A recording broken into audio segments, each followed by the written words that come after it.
Hi guys! So yan, ito na yung tanim nating kangkong. Hinarvest natin siya noon. Tapos ngayon, ito na yung mga bagong tubo niya.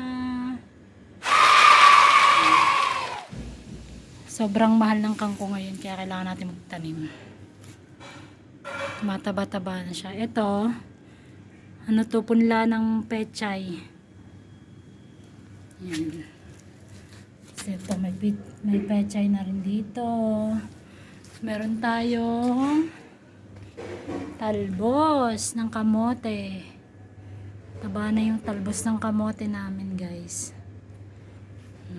Ayan yung kangkong namin. Payat nga lang siya, oh.